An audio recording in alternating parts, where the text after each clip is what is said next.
My name is Dana Gain, and today we're talking about how you can avoid getting blacklisted during a condo renovation.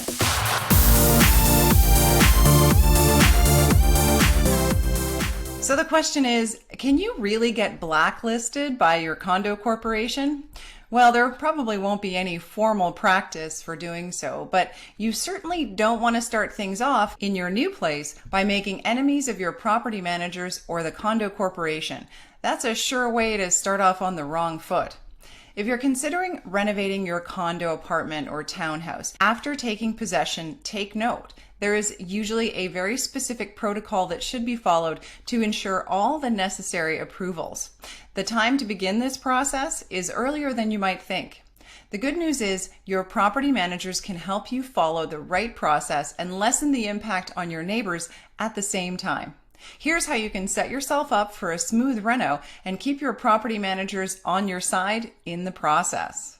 So there are basically two steps to think about when you're getting ready to renovate that condo. Step number one is read the rules. When you purchased your condominium, you would have received something called a status certificate that included the condo corporation's rules. Condo rules are essentially a playbook for how units and common areas may be used by owners. So what are those two things, units and common areas? The units are the condo apartments or the townhouses themselves. The common areas are basically everything on the premises that are shared by owners. These include things like hallways, elevators, outside patio areas, pools, walkways, gyms, and so on.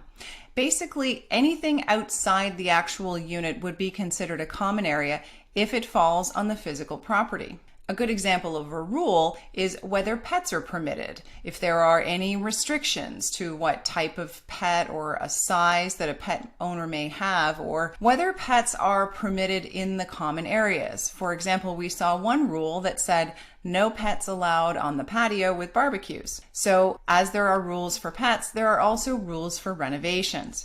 Every condo corporation has a course of action within the rules that sets out what condo owners must do to seek approval for any planned changes. How do you know whether your project needs approval? This will likely be laid out in the condo rules as well. However, if it's not clearly stated in the rules, then it's better to ask for approval and be on the safe side. The alternative is to find out after you've invested the time and money that you needed approval and you have to change everything back to its original state. And by the way, all at your own cost. So the first step in your planned renovation then is to read through the rules. Ensure you know what's expected of you as a condo owner. You'll be able to determine whether your project is classified as one that needs approval, and if so, what specific permission would be needed. Further, you'll learn what the route is for those approvals and how long it might take to obtain authorization. Which brings us to step two, and that is actually obtaining approval. So what's needed here? Once you've determined what will be involved in your specific renovation, you should have enough information to approach your property manager for this approval. The property management company is effectively the on-site functional arm of the condo corporation. The protocol for renovations will be included in the rules for your specific building or complex. You should be able to simply send an email to your property manager requesting approval for your project. The email should include the scope, the specifics, and the approximate timeline for both the delivery and the installation itself. Every condo corporation has different requirements for these types of approvals. They'll have different steps for you to follow.